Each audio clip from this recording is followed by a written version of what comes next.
Record. All right. Well, hi, everybody. Rochelle, where are you? You're in the bullpen, man. That's serious stuff. Oh, my gosh. Talking to an arena. That's awesome. All right. So welcome, everyone, to the open house class. And so some of you maybe have been to a class that's similar to this. Mary, I know you've been at it, and I know some of the managers have been in it. But I teach a class every so often that's called What's in the Box. And it's probably my favorite class to teach because I love open houses. I think that as an agent, I saw a ton of success from open houses, and particularly new agents, I see them getting their first pieces of success from open houses. But everything has kind of changed in the past, 12 months now, it's almost been. So I thought that it would be good to do a What's in the Box class, but to have it updated and refreshed to take into account for sort of our pandemic world that we're living in. The good thing about the What's in the Box class, open house class, is that everything in it is really, it comes down to basic principles. And so, we're going to have to make some tweaks to convert it into 2020, 2021, and God willing, not 2022, but it all comes down to the same principles. And the biggest principle for me is preparation. And anybody who has taken the What's in the Box class knows that is really what the class is all about. It's about what can I do once and use over and over and over again. And we're not going to stray from that too much. We're going to go over the basics of the What's in the Box class, but if you've been in it before, don't feel discouraged, don't leave, because we're just really going to breeze right through that part of it, and we're only going to spend a few minutes on it. And then we're going to be talking about how do we take those principles and update them. So for those of you who have not seen the class, there is an actual box. When I say what's in the box, we actually mean there's a box, and this is my box. It's a little empty because I have a few things out just for ease right now. But the box is my grab and go. How do I hold an open house with 15 minutes notice and have a successful open house? But more importantly, how do I hold an open house that's going to make me stand out from people who might be doing other open houses that same week, weeks before, or weeks after? And so we're going to breeze through the what is actually in the box, because that's not going to change. If you are doing open houses right now in person, and we're going to talk about in person and virtual, but if you are doing open houses in person right now, you still need to have a box. You still need to have something. And we get that there's not as much handing out of information. People aren't going to necessarily pick things up from your pile or your display center. So we're going to talk about how can we convert what's in the box to make it a more pandemic friendly thing. And so in the box, let's see if I can get my screen to advance here. There's the joke that I always say in the class is this is from a movie, What's in the Box. And if you've seen the movie, you know what movie I'm talking about, because it's a head that's in the box and not flyers and resource centers and cards and contracts and things like that. But for our purpose, what's in the box is all tools that you might be using for your open house and the potential of writing an offer and connecting with a client. So simply what's in the box are these things: flyers, resource centers, cards, contracts, packets, sign-in, RPRs, paper, all of that stuff. I'm not telling you anything new when it comes to that. What I can tell you is that what's in that box essentially doesn't change. You might update the RPR report if you're in a city that maybe you don't normally do an open house in. You might update the RPR report every quarter. It's not something that needs to be updated every time you go do an open house. And the RPR report we'll talk about is really meant to pull in sellers, to have something to give them additional information that they're not getting from somewhere else and that they can't find publicly. All right, so when we do the What's in the Box class, we focus on these idea of resource centers throughout the open house.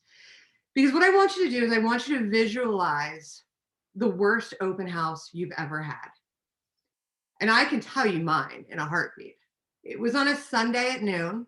I had been out all Saturday night before, probably drank a little too much, stayed up a little bit too late, hadn't prepared for my open house. And, I slept in, I get up, I have my coffee, I barely make it to my open house in time. You're sitting there, your fingers are crossed that no one's going to show up because you feel totally unprepared, right? And if you're like me, for the first hour and 45 minutes, nobody shows up and you're feeling like you're at the end and you're going to get away with it. And you hear the car door in the driveway. Somebody walks in the door, and then you find yourself 2.5 hours later, discussing whether or not that's rotting on the siding or if it's just paint peeling. But I was unprepared. I didn't want to be there. I was glad that nobody showed up. And I guess if it came down to it, and if it was about doing an open house that way or not doing an open house at all, probably every single manager and every coach would tell you, well, you should still do the open house, right? You're still going to connect with somebody, hopefully. You're still going to make that meeting and meet people who are out there. But it's not the best way to do an open house. The best way to do an open house is to be completely prepared for it without having to really do any preparation because you did it weeks ago. And everything that we're going to talk about are things that you can reuse over and over again. And they are going to help you stand out amongst your competition, other agents. Because people are going to walk into their open houses and they're going to have that experience that I just talked about. Or they're going to have somebody hand them a hastily made legal pad that's a sign-in sheet that they, faked the first person's name on. Or this is my favorite, when they hand you their phone and ask you to sign in on their phone. You are going to look so prepared and so professional if you have this set up that you're just going to set yourself apart from all of those other agents right off the bat. So I talk about doing a couple of different centers in the house, and you can see that there's a financing center, a seller's resource center, and then there's a testimonial center. And you can sort of see, I have set up here in my kitchen kind of what the testimonial center would look like. And they are really just flyers that I've put into frames, and they sit in a place in the house. With the testimonials, I recommend that they sit in the sort of upstairs, maybe in a bedroom, in a master bedroom, a primary bedroom, sit somewhere in the hallway, sit somewhere where the open house visitor can actually stop and look and read them. Because one of the truths about open houses is people have been trained to stay away from us. They come in, they do whatever they have to do to get into the house, whether or not that's signing in or not.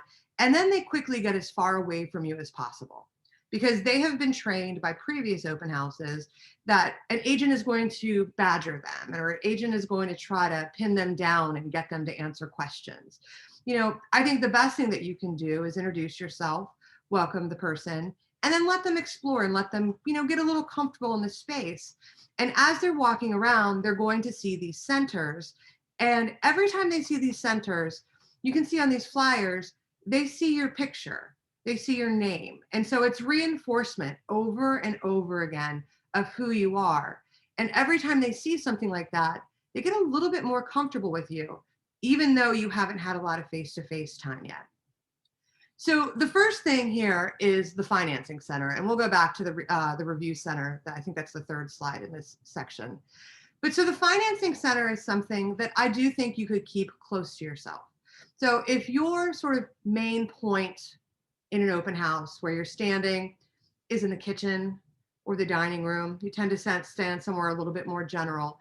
The financing center is the one that should be the closest to you because it's the one that I think is the easiest to talk about. People need to know about financing. Most of our buyers are financed. So keep that center close to you. In a typical world, we would have a packet of flyers that are appropriate for the house. If you are in a house where you think you could get physicians, keep the Physicians Plus program flyer out. If you are in a move-up house, you want to keep the buy before you sell flyer out. And in the real world, you'd be handing them these flyers, right? You're getting your name into their hand every time you do it. We'll talk at the end of this section about how do we get these into their hand in today's world, which I guess is not the real world. It's just the real world that we're playing in right now. All right, so that's the financing center. You'll want to have all of your finance manager's information in it, have their business cards, maybe even have them ready to take a call if you are at a hot house. The second center here, this is the most important center, is the seller's resource center. Now this is one that, again, it would look like this. It would look like these framed photos and then some piles around it that people, if they felt comfortable, could pick up. But we have a way to get them into their hands if they don't feel comfortable with it. The Seller's Resource Center should be located far enough away from you that somebody feels comfortable standing there and lingering. And by them lingering, it's not necessarily an invitation for you to come and approach them. So if I'm standing in the kitchen, this might be in the living room. If I'm in the living room, this might be in the kitchen. But you always want this to be somewhere that you can see, that you have a little bit of eye contact with, because you want to know who picks up anything in the Seller's Resource Center. That is your target. That's the ideal person who has walked into your open house. They have a home to sell. And I'm sure most of you would agree that if you have been stuck talking to a buyer for 15 minutes who's telling you all about the history of the neighborhood, but not giving you any good vital information about who might the next seller be, and you see somebody at the Seller's Resource Center pick this up, you're going to find a reason to stop talking to that person, and you're going to find a reason to start talking to that potential seller. So things that could go in the Seller's Resource Center are things about the Buy Before You Sell program. This is where I like to keep one copy of an RPR report. That way they sort of have to ask for permission, or I could give them permission to take it. Of course, I'll have more copies of it in my box. I don't just have one copy of it. Flyers or placards about the money back guarantee program. Buy side information would be incredible to have in the Seller's Resource Center.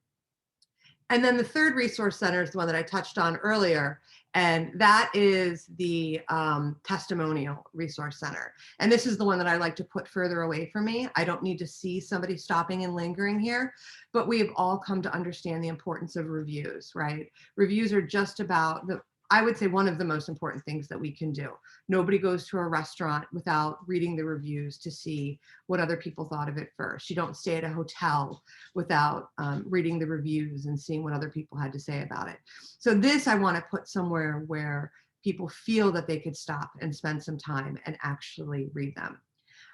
So all of these graphics, this is a question that I'll get occasionally. These graphics were just made on Canva. You can make them on Publisher, you can make them on InDesign, and any type of graphic design program or publisher program that you're comfortable with. Simple enough. And I'm just taking the reviews right off of Testimonial Tree. You could take them off of Google if you wanted to. You can grab them from anywhere. And I like to make them a combination of buyers, sellers. You know, if I've got something that's particularly fantastic, you know, I'll make sure that that one is there, short, long, mix them up a little bit, but give people the opportunity to read about you. All right, so this next slide, this is where I actually want everyone to get their phones out, because now we're going to talk about how do you take all of this and convert it into 2021, into pandemic. I don't want to touch anything. I don't want you to hand me anything. So I want you to take your phone out, and everybody knows what to do with this, right? The QR code. The greatest thing, the greatest comeback ever made in 2020 is the QR code. And I want everyone to actually scan this QR code, because it's going to give you the example of what I'm talking about. So when you scan this QR code, you are going to be taken into a program that you're all familiar with, and that's Open to Close. And I have it set up in Open to Close that right when you register, you're going to get the information about the house. So this is going to perform two duties for you. One, it's going to get people to sign in, because now they're going to get that flyer that they're so used to getting whenever they go and visit an open house. But you're going to see when you open up the link in Open to Close, it's going to give them so much more. It's going to give them details about the house, but it's also going to link them to your Real Scout account, to your buy side account. It can have a link to your reviews page. I included a little video to remind people of who I am. And it's got my 5 tips on how to get your offer accepted in this environment. And it's got a little information about Howard Hanna Mortgage Services in there. Is anybody having trouble scanning the QR code? I don't want to stop sharing. So if you are, go ahead and unmute and let me know.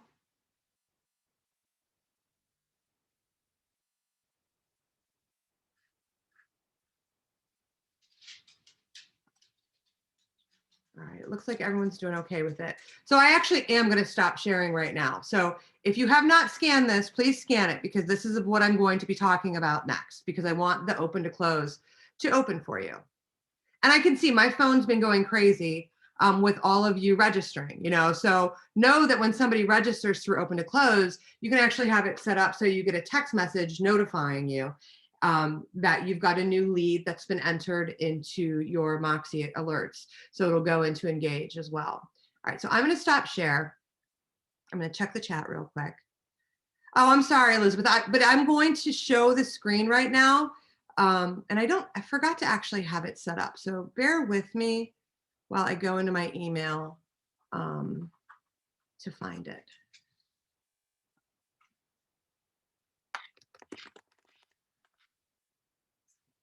I forgot that I would want to share this. All right, I'm going to be showing this to you guys here. So let me just find it.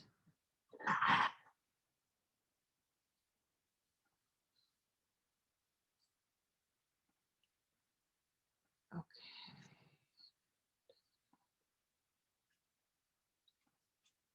All right. So you can see here, this is the email that you get when you scan that QR code, and everyone who's scanned has it. And so now someone has signed in and registered in a touchless way, right? I haven't had to hand them a pen. I haven't had to hand them a tablet. I haven't given them my computer. They've done all of this on their phone. Every single person coming into your open house has a phone. And so this email will come to them, and I would tell them, it's going to send you an email, and you'll just want to go ahead and click on the link that says property details and buyer information. And this is what's going to open up in their phone, and it will look a little different on the phone because it'll be stacked a different way. And you can recognize right away that this was made via, oh, I'm getting my weekly call from Century 21 while we're talking. How exciting for us, huh? You can see that this was made in HANA presentations. So this is something that everybody has access to. And it is not hard to do. It might look like this was difficult to do, but again, this is something that you would only really have to do once. And then the only thing that you would need to change in it is maybe the picture over here for the house that you're holding open. And then if you wanted to update the automated market share, so it was a fresh one every month, you could do that. But I don't even think you have to do that every month. That's something, again, you could do every quarter. So you could see the 6 resources that I've essentially handed to a person without handing them anything right now. I've handed them information about the house over here. I've handed them in the middle. That is a snapshot of the rate lock, of the rate plug page that Howard Hanna Mortgage gave me. Over here with the picture of the small houses with the arrows, that is going to be a link to buy side. When we go down, we've got basically a revamp where it's just one graphic of the testimonial and review center that we have in the house. But when they click on that link, it's going to take them to my reviews pages on my custom website. In the middle is a video on 5 things to do to get your offer accepted. And if you watch that, please know that I made that last night in one take in 5 minutes while my husband was making dinner behind me. So if I was actually going to give this to potential clients, it would be a little different, and my hair probably wouldn't be so gray at the roots, and you wouldn't hear a dog pitter-pattering and all of that. But I wanted to give you an example of something that you could put in to do a video. And then the final block is the automated market share that's available on GoHanna. So now I have 6 things on this page that are really, really helpful to a buyer, I think. But more importantly, I have 6 things on this page that look great, that nobody else is doing, and completely sets me apart from every other open house that this potential buyer might walk into. And so if you're talking to a potential buyer and maybe they're using an agent, and maybe the agent's from Canton, or it's their Aunt Sally's roommate from college, and they're not getting the results that they want or they need, this is their excuse to break away and start with you, right? Because they can say, well, look at this. You know, Aunt Sally's roommate isn't doing anything like this. Like, she wanted us to fax something to her, or, you know, she didn't even know how to set up a search.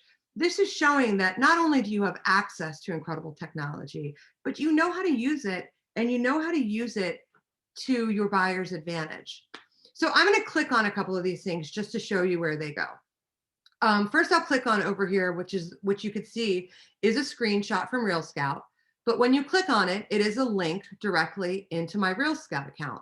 And it is linked to the house that I'm doing the open house on today. But we know that just getting people into Real Scout is a huge accomplishment, because now they're going to start to look in it. I got to get back to my screen.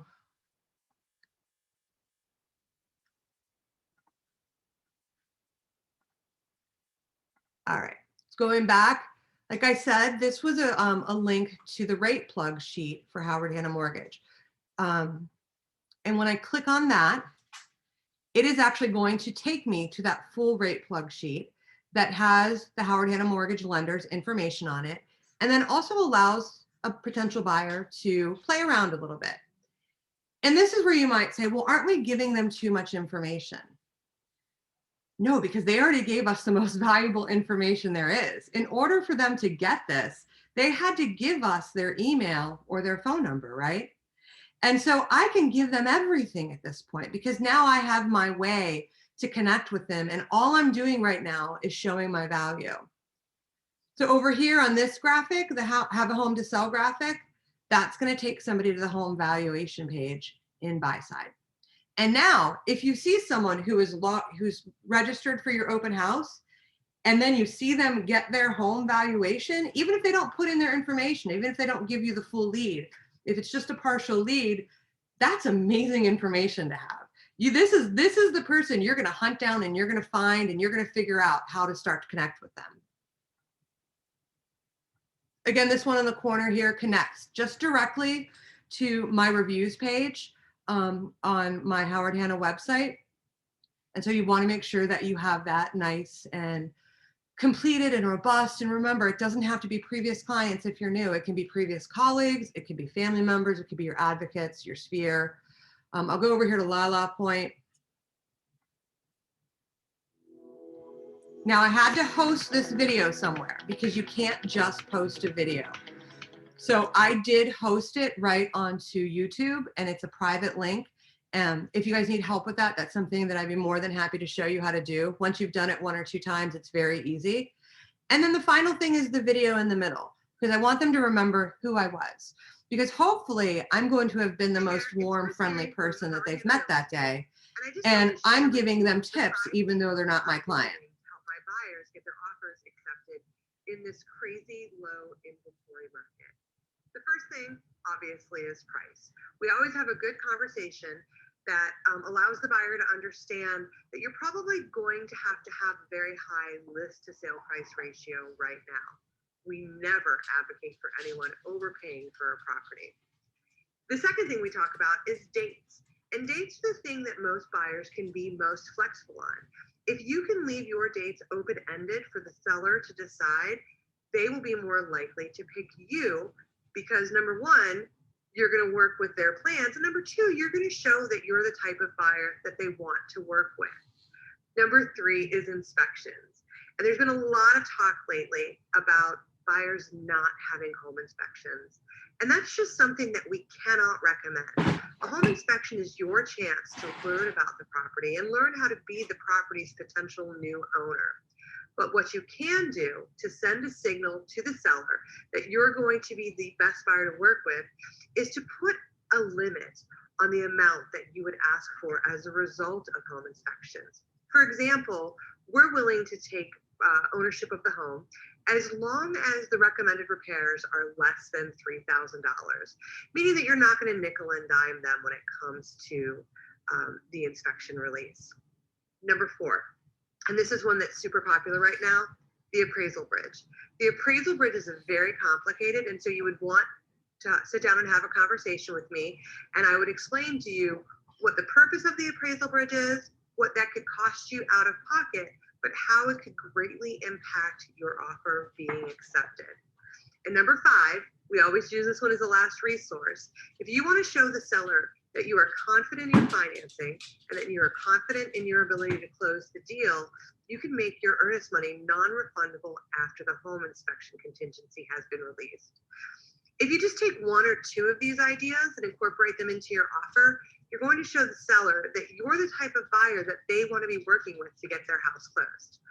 And there's always number 6. Number 6, we strongly encourage that you're pre-approved with the Howard Hanna Finance Manager.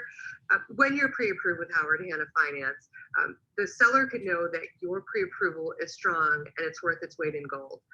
Most real estate mortgage companies have a pull-through rate of about 75%. That means they close about 75% of the applications that they write. We're at 98%. And what that means to a seller is if we're the offer you're going to accept, we're the offer that's going to close with you. If you have any questions, please reach out to me. I'd love to talk and sit down and have a buyer's consultation and help you achieve your goals of buying a house. So simple. That wasn't hard to do. It could have been way better. I could have makeup on and my hair can be brushed, and there's definitely ways to improve it. But this whole thing that I'm showing you here, this is basically your virtual flyer. And it is going to help you operate in a world where people don't want to be face-to-face and in close contact with you. They're really hesitant to pick things up, to grab pens. And that's probably not going to change over the next few months. And this is something that you could take with you well past the next few months as well, because again, this is something that is going to be a difference maker. It's going to differentiate you from everyone else out there, unless they're from Howard Hanna and they're watching this class and they get the same idea to do it. But this is going to just show somebody how much harder you're willing to work because you were willing to be that much more prepared. All right, before I go on, let me see, are there any questions about what we've gone over so far? Everyone understands the idea of the centers in the house and the purpose of those. That shows your preparation. It gives you a chance to talk to a buyer without them being face-to-face, and it also warms them up to you for that moment when you do become face-to-face with them. And then the Hanna presentations on the phone, I know that's a little bit more technical, and that's actually a sort of a class in itself. And sometimes when I do classes like this, some of it is just letting you know what's possible. What I just made there, it took me, it probably took me about 30 minutes, honestly, to put it all together. I had like a couple of the graphics already done. And let's say it took you an hour to put it all together. You're only going to do that once, and then you're going to maybe swap out that one page for your weekly open house. So any questions so far? I don't see anything coming up in the chat. Okay. Well, I don't know what's next. Let's see. Let's see what's on the slideshow. Alrighty. All right, so I'm going to leave this up just for a minute because I know we had some people join us after this was gone. If you are just joining us, if you're on your phone, I know you won't be able to do this because your phone can only do one thing at a time. But if you're on a computer and you have the ability to do the QR code and to sign in, I want you to do it because that's the basis. It sort of ties up everything that we've just talked about for the first half hour of this. I will have this recorded, and I will send this out to anybody who might need it as a replay as well. So I was gonna swap over to this because we're actually gonna shift our conversation a little bit. Let me see if I can do this. I have to tell you, where I have my computer right now is making me feel very much like a T-Rex with short arms. All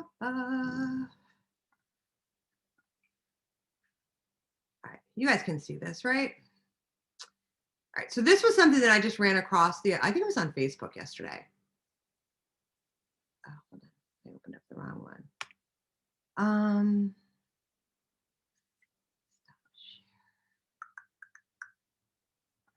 Trying to get to that.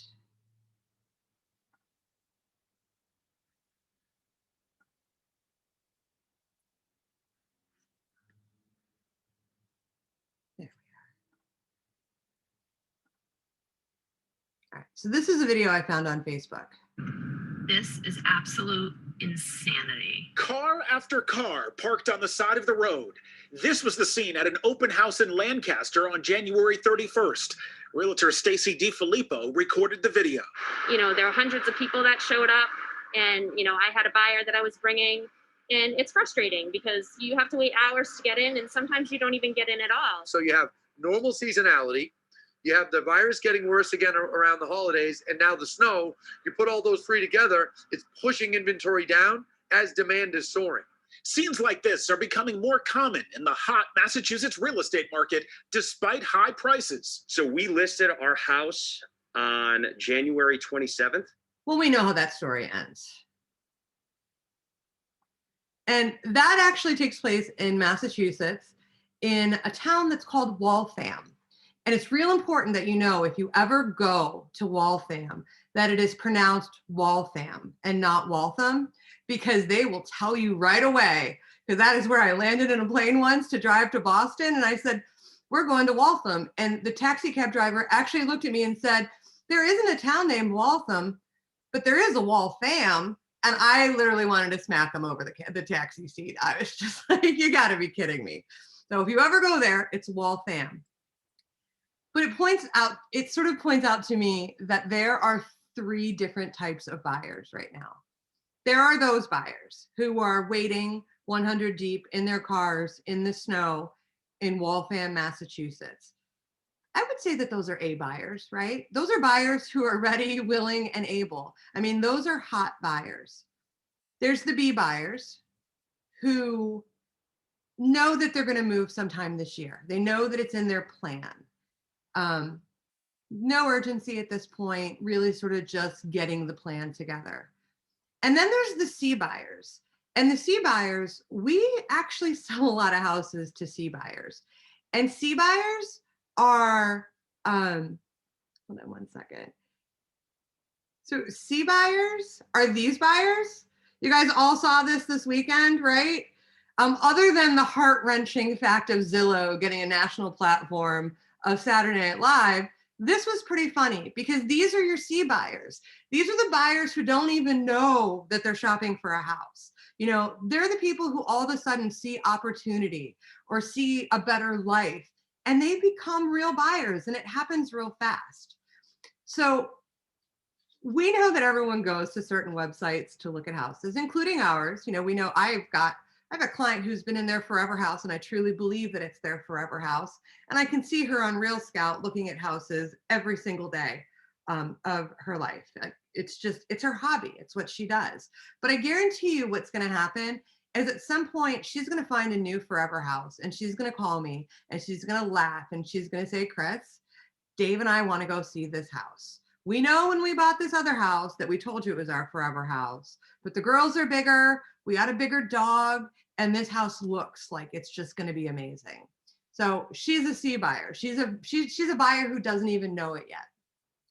And I think that if you look back at the people who had a lot of success over the past 12 months, they worked well with their A buyers. They got their B buyers off the fence and moving, but they really capitalized on those C buyers. Those buyers who went into this pandemic didn't think that they needed a big house, maybe realized it because they spent so much time on certain websites looking at listings. And I don't have a stat for this because I don't know how to measure it, other than to say that the people who I work with in my office that did virtual open houses over the past 12 months are all up in their business. I don't mean like up in their business. I mean like up in their business. And that's not a coincidence, because what they were able to do in a time that it was really hard to connect with people was to connect with people. And they brought buyers out of the woodwork, and they were able to present themselves to people and remind them that they were their trusted real estate professional. And while our world is slowly going back to normal, you know, with every shot in the arm there is, we're one step back to where we were a year ago. The love of virtual tours is not going to go away. But for some reason, we've all stopped doing them. And I cannot figure out why. I don't know if it's because we're truly not over that hump of this is what I look like, this is what I sound like, I'm going to make the video, or if we feel like it's an extra step. But I can guarantee you that if you're out there doing virtual tours and virtual open houses, you're going to see that business grow. You're going to continue to get people from your sphere. So we are going to talk about virtual open houses, and we're going to connect them to the idea of an in-person open house. The reason is because you're there, right? So if you're doing an in-person open house, you should absolutely be there an hour beforehand doing a virtual open house. You're already there. You've already made that drive to that house. You've already put your boots on. Do the open house because you are going to have people tuning in. Some of our best virtual open houses had over 1,000 views on them on the individual agents' social media websites. You know, that's 1,000 eyes, 1,000 people who reminded that you do this for a living and you're good at it. And you're out there doing it, which must mean that you're successful, right? You don't do these things if you're not a successful person. You know what an unsuccessful real estate agent does? They do nothing and they don't talk about it. And this is how you're going to show people that you're successful. Because when you're at that $500,000 listing doing a virtual tour, they think that it's your listing, right? And you can give credit to the listing agent. You know, whatever you've worked out with a listing agent as far as it goes, that's all fine. But the credit you're going to give to the agent is quick. It's in passing. Nobody's paying attention to it. I've seen it happen great. We did a lot of open houses for a couple of agents in the Avon office, actually, and they always gave credit to the agent. But you know whose business really grew from a result of it? The agent that hosted the open house, because they were out there being successful and showing themselves. So I just want to go over during the second half the idea of virtual open houses, because they should not be going away. Consumers do not want them to go away. There's a reason that Zillow skit exists on Saturday Night Live. People love to see the inside of other people's houses. And while they might not go out and get in a line for an hour in the snow right now to do it, they're certainly going to tune in via their social media. So just a quick review on how to maximize the portion of an open house, because now you're having two events that you get to capitalize on. One of them is the virtual aspect, and one of them is the in-person aspect. You know, when you're going to be doing the virtual, you can schedule it in the MLS, you can schedule it on howardhanna.com, but most importantly, you want to schedule it on your own social media.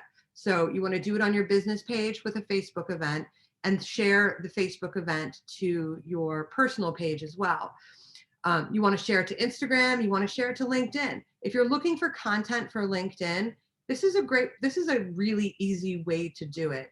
It's hard to stay up to date on Facebook and Instagram and whatever other social media apps that you're on, and then add LinkedIn to it at the end. So if you're looking for real quick, easy things to do, this is a good one for LinkedIn. You definitely want to share the event on your personal profile. And you want to ask the people that want to see you succeed to RSVP to it, because success breeds success. So invitations breed more invitations. Acceptance breeds more acceptance.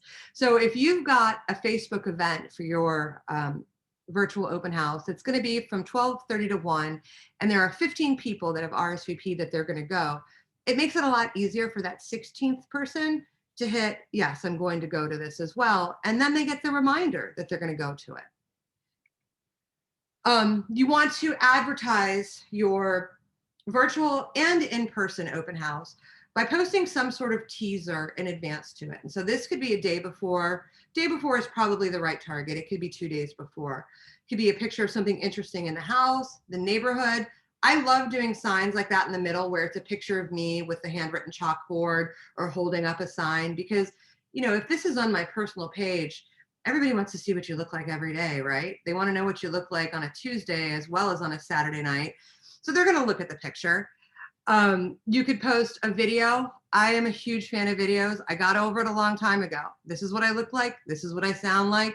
That's not going to change when you meet me in person. So you might as well see it now. And then the final thing on there is that rate plug flyer as well, because that's really good, useful information. And then right before you go live, so about 30 minutes, maybe before you leave your house on the way, another teaser post that says, I'm about to go live in 30 minutes. I hope you watch. Like, let me know. I'm always trying to get better. And people will be on the lookout and then they'll watch it. And every time you do something like this, again, you're reminding them of what you do for a living and you're reminding them that you're good at it. So these are all touches. You know, that's why I call this portion, I can't even remember what the number is, 99 touches for a virtual house, probably 15 or 20. And then go live. I'm looking at some of the faces that are in this group and I'm seeing some of the names that are on here. And I know some of you are doing this. And I also know that some of you had been doing this and you're not doing it anymore. And I'm here to tell you to get off your butt and keep doing it because it is a difference maker and it is going to get you business.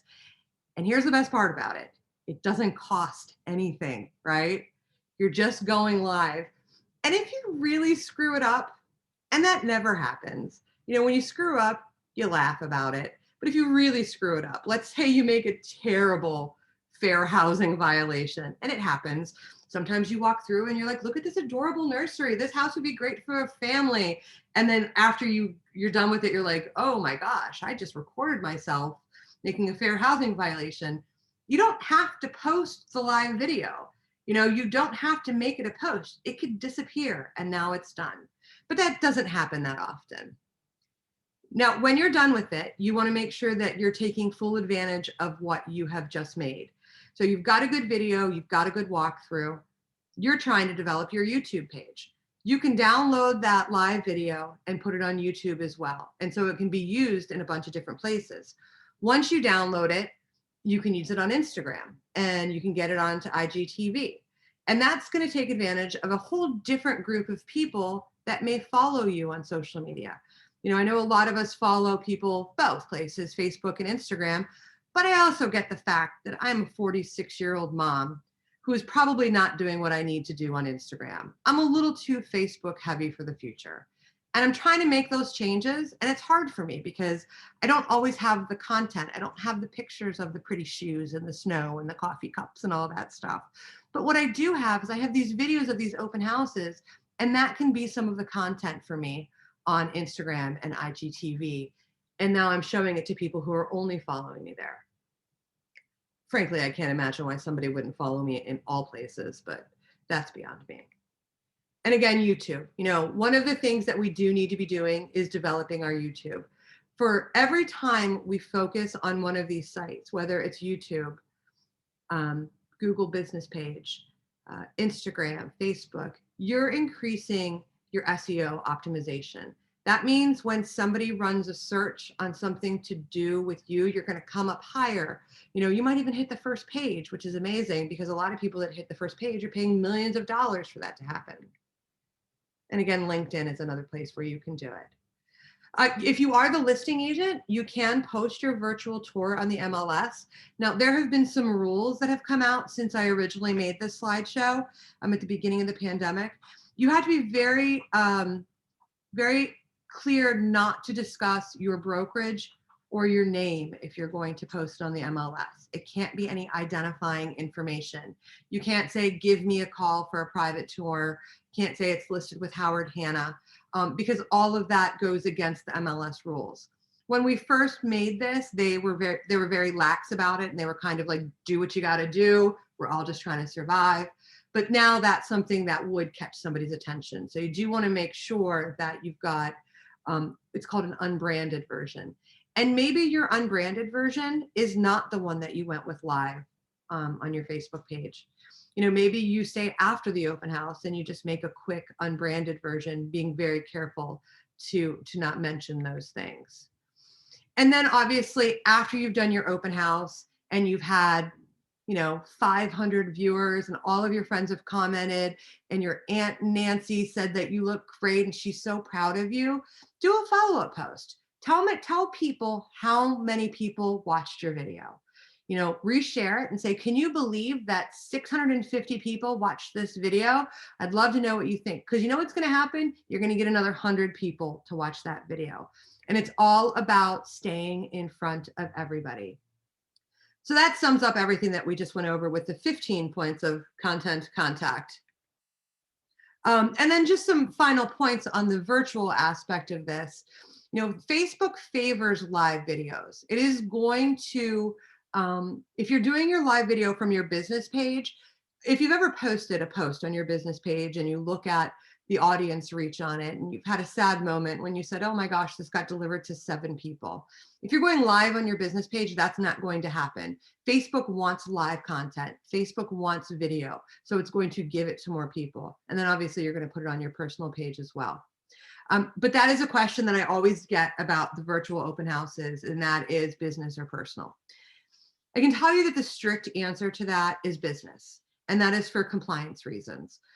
When you are posting something on your business social media page, you're covering your butt when it comes to branding, acknowledging the broker, giving somebody an identifiable way to get in contact with you or your the person in charge if needed. When it comes to virtual open houses, you're probably going to get more footage from it, more action from it if it's on your personal. So you just do want to make sure that you're kind of covering yourself compliance wise. It's not something that we're seeing coming up very frequently right now, but you never know who's out to get you. So you always want to be watching out. And then I had this on my previous screen, and this is just some notes about open to close. And because we did use open to close in this whole virtual process, but open to close is something that you really need to be using, whether it's, you can use it virtually. There are virtual options. There are options to do private showings. And then there's obviously the in-person option. These statistics are about the in-person option. What we have found is that 93% of people actually leave their real information when it comes to open to close. For some reason, when you're handing somebody an iPad or a laptop, if that's how they're signing in and you're not using the QR code sign, they're more likely to actually give you the real information. 49% are actual people who are on social media. So you can do a little stalking and figure out what their pressure points are. And 71% of visitors are unrepresented. And that is the 71% that you want to connect with, right? So let me stop this and let me first check the chat. And I don't see anything. Anybody have any questions? Because I know that is a whirlwind of information in an hour. I'm going to pause. I have a question. Yes, Lauren. The sheet that you made on Hannah presentations, how did you get like all those different, like I know how you got the pictures, but how did you like actually get them on there in Hannah presentations? So when you go into Hannah presentations, and if you look on the left-hand side of the screen, when you're still like in the editing thing, there will be a button that says add page. When you hit add page, there are 2 options. One is to upload a PDF and the other one is to create a custom page. And so when you create the custom page, it's going to give you some options on what the layout is. You know, do you want it to just be one bar with a picture? The one that I chose was obviously the 6 pictures. And then what those are is I uploaded the picture and then you click on the picture and you add a hyperlink to it. And so it hyperlinks back to wherever I wanted it to. Let's see here. There was a question about the QR code.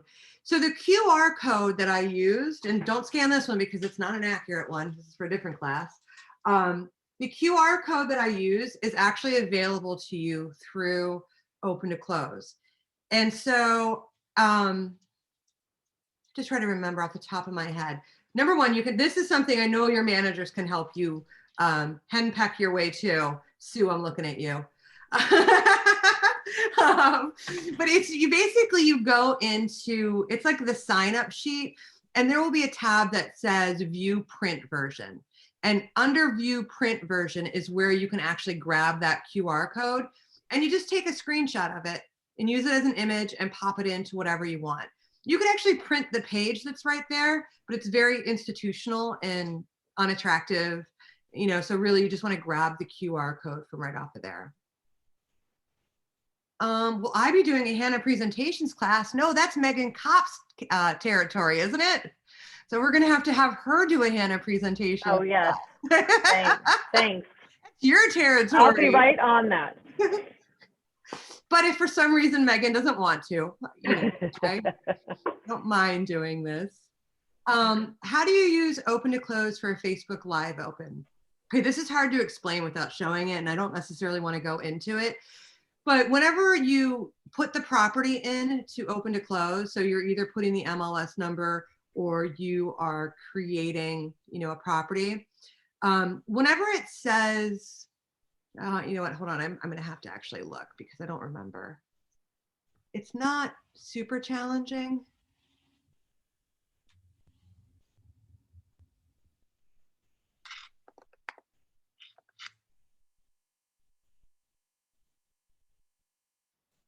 You know what, hold on. I don't really want to lose that page. Let me go on a different page.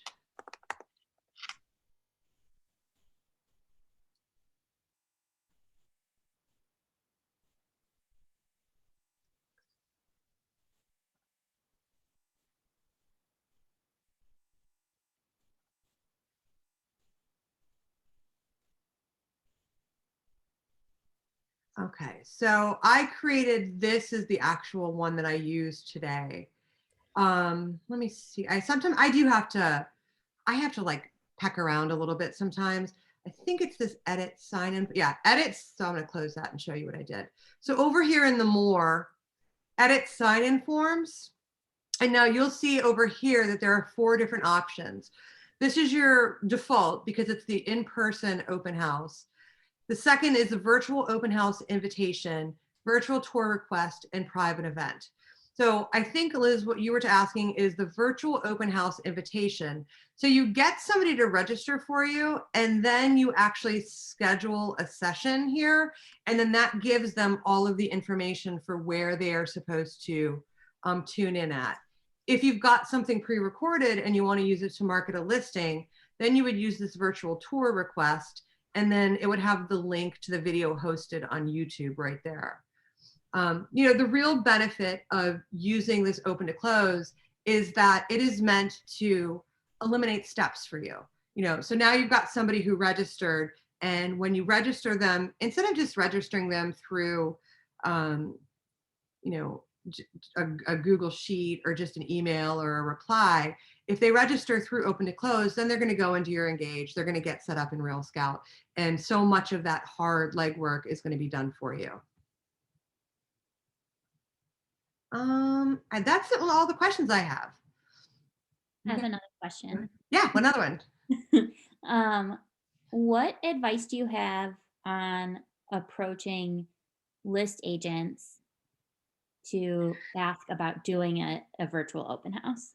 So, I mean, we've had this issue. It's a really, I'm glad you asked the question, because part of it is the more you ask, the more you're going to find someone, right? So don't get discouraged if somebody says no.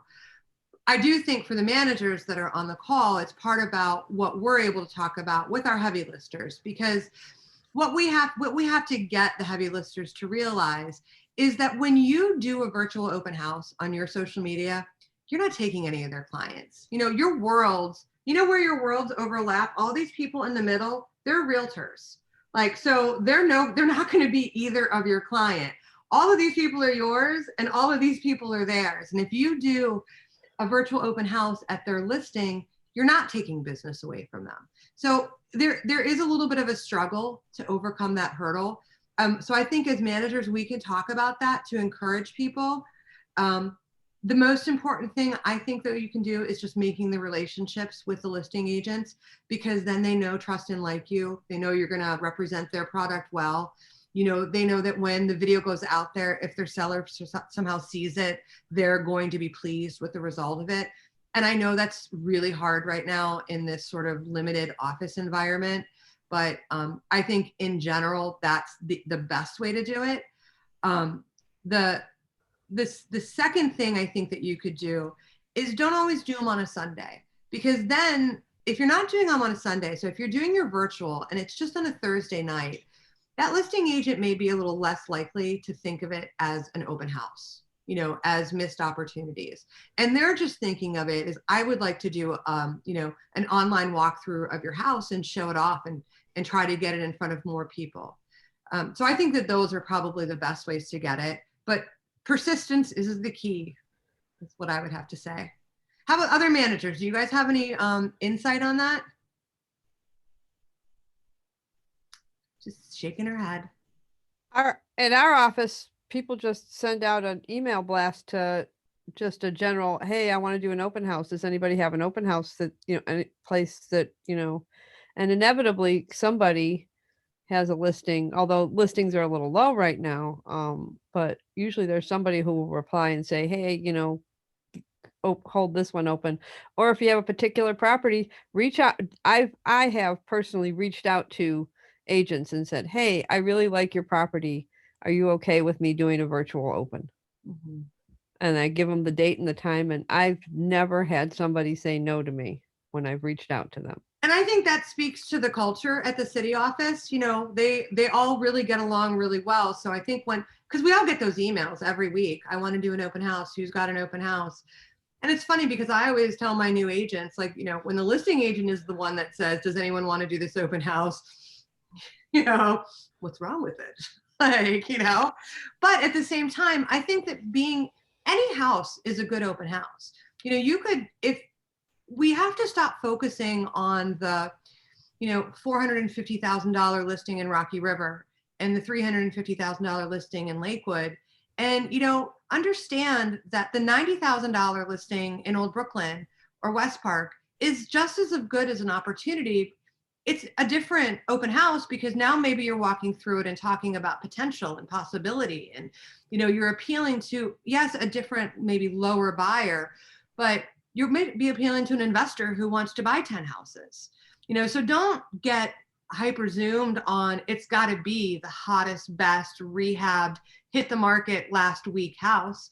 You can do construction sites walkthrough as a virtual open house. When you've got something that's, at walls, like as long as it's a safe place for you to walk through, make that your virtual open. Like don't get so laser focused. I cannot believe I said that because it is my least favorite phrase right now. But don't get so focused on it being the best, most sellable listing because that's not what you're doing. When we do open houses, we do them for a bunch of reasons. We do them to make the seller happy sometimes. Maybe we're not in that market as much right now as we were a couple years ago, but some of you who are newer are going to realize there comes a time when a house doesn't sell in 7 days and it's been on the market for 9 months and your seller wants you to do an open house and you're like, that's the stupidest thing I've ever heard, but you have to do it because that makes the seller happy. How do you make the most out of it? We do open houses to sell the house that we're at, but we know that there could be 15 offers at that house. So that's probably not the best way to frame it. And we do open houses because open houses outside of opportunity time and floor time are literally the only way that we can get our customer to come to us. And so that customer, whether they're coming to us virtually or whether they're coming to us in person at the actual open house, they want all sorts of products. So let's just make sure that we are focusing on any listing just to have an opportunity, because that's what this is. It is an open house, virtual or in person, is your biggest opportunity right now. Any other questions? I want to know what Rochelle's having for lunch. I know, I was thinking the same thing. I'm sure there's like, I don't know, maybe like farro and beans and sprouts and things like that in it. She's on the phone, I think. I'm hoping it's a big giant piece of chocolate cake. Chris, you did a fabulous job. Thank you so much. All right, well, so last chance for any questions. I'm having chili. You're eating chili. Beans. I knew there were beans somewhere in there. All right, if there aren't any other questions, we will wrap this up. We did it in an hour, which is, I think, is pretty amazing. Hey, Chris, I have a question. Yes.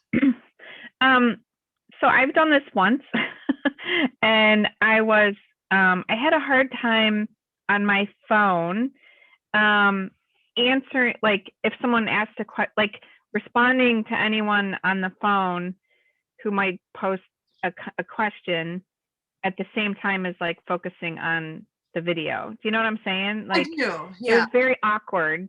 And I Yeah, missed because it's like a it. Like lag almost. Yeah. and I didn't see them. Like I didn't see them until after the fact. I'm like, oh man, someone was like asking me a question or asked me to see something else, and I totally missed it. Mm-hmm.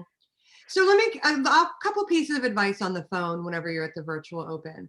The first one, and this is not an answer to your question, but make sure that all of your other apps and everything are closed. So go through and make sure that you've closed everything, because that will affect your your self-service, and it will help to prevent the lag time and drops and all of that stuff.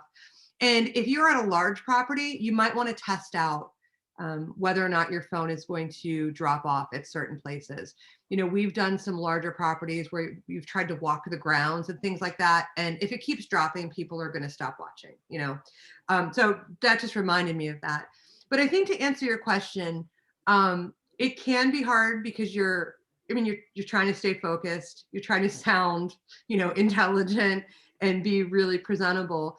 So I think that maybe you just want to work into your script a couple of times. You know, I'm going to try to answer some questions, but if I miss them, you know, I will look before I end video, you know, and take, it's okay to have like a dead minute where you're looking and saying, like I did with this class a couple of times, where you're like, okay, now I'm just going to stop and I'm going to look and see if there's any questions. And then, so either you're stopping to check for questions throughout, or at the end of it, you're saying, you know, before you go, I'm just going to see if there's any questions. If you've asked me something, just hold on. It takes me a minute.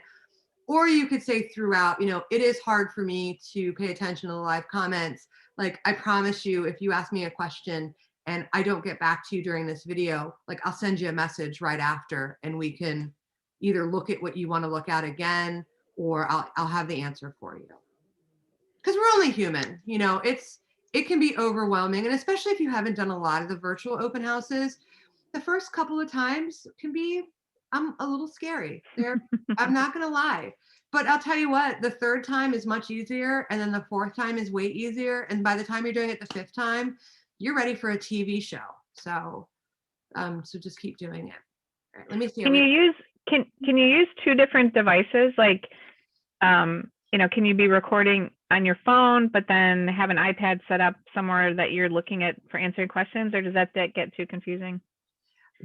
I think that would be more confusing when you start to use more than one device, especially if you're using them for different camera angles, because you may have seen people doing that. They generally have a second person there with them, and then they're using an app that's called like StreamYard. There's a few different ones, like where you're able to use two.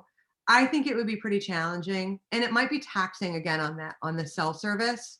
So I'm not sure it would be a good idea. But here's one more tip on the virtual open house. So when you get ready and you're doing your virtual open house and you've got your phone in your hand and you're ready to hit live, you want to make sure that you've already typed out where you're at, what you're doing. You know, so you're not just going live and it's just you and people are like, well, what is she doing? You know, where is she? So you want to say, you know, like, join me for my open house at 123 Main Street. You know, I'll do my best. And this is where you could put that. Like, I'll do my best to answer any live questions that you might have. But if for some reason I don't see it, I promise you I'll get back to you right after the broadcast. Like, that would be a good place to put that. That way it's just consistently there. I have one more question. Mm-hmm. So I have, if I'm doing something like in a high rise in the Gold Coast, and can you pause, or like, how can I transition to like go show the pool in the lobby and stuff like that? Or should I just skip that part? So, okay, the best advice that I could always give you is to start at the very top floor. That way you don't have to walk up any stairs and be live on video, because I mean, I think even Rochelle would be out of breath at that point. And she's, you know, like so I always start top down. If I'm in like a townhouse, like with a roof view or anything like that, if you're talking about somewhere that has an elevator, you're probably not going to be able to do one continuous live stream. So I'm not sure what the best solution for that would to be, other than to be two separate ones, and you say, hey, we're going to take a 30-second break. I'm going to ride the elevator down, and then I'm going to start live again whenever I get to the first floor, or whenever I get to the common room, or, you know, wherever it is. that's probably the best thing that you could do with that. Okay, thanks. Yeah, you're welcome. All right, I'm gonna do, just as we're finishing up, I am going to repost this QR code just in case anybody didn't get a chance to see it, because I think that it is, well, frankly, it's the thing I worked the hardest on, so I want to get the most legs out of it. So just in the event that you did not get, if you joined us afterwards, or you didn't get a chance to scan this, I just want to make sure that everybody here has scanned this. I don't care if you could see the rest of PowerPoint, but that is what's going to show you a really great example of how to have all digital handouts and to capture people's information. So if you hadn't scanned that yet, please do. That's the good stuff. That's the fun stuff of what we talked about today.